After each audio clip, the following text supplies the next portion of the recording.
If you are not sure what to include in your VSME sustainability report, just listen.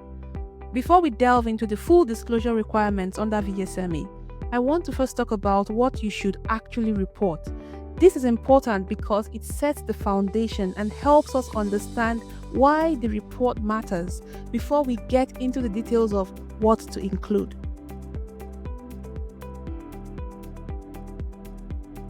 So let's break it down.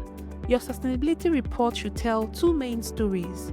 The first is about impact, how your business activities affect people and the environment, both positively and negatively, now and in the future. The second is about finance, how environmental and social issues affect your business performance, your cash flow, your risks, and your opportunities. Now, for the report to be useful, the information you share has to meet some key qualities. Above all, it should be relevant. It has to matter to decision making. Also, it should be faithful. We're talking about accuracy and reliability. Your report should be comparable, so progress can be measured against past years or even similar businesses in the industry that you operate in. Your report should be understandable. It should be clear and not overly technical. And finally, it should be verifiable, meaning it is based on evidence that others can check. Sometimes, you may also need to go beyond the basics. For example, if your industry has particular sustainability challenges, or if your business has unique issues, it is best to include them. This could also mean reporting on Scope 3 emissions, those indirect emissions from your supply chain. For your second year of reporting onwards, you are also needed to provide comparison with the previous year. For example, you might report that your energy use went down by 5% compared to the previous year. Now, not every part of the standard will apply to every business, and that is okay. If a requirement does not fit your situation, you can leave it out. And another good news here is that if you are part of a larger group of companies, reporting can actually be simpler.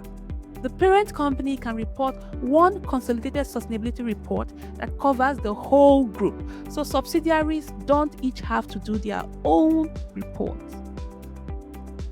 Timing is also important.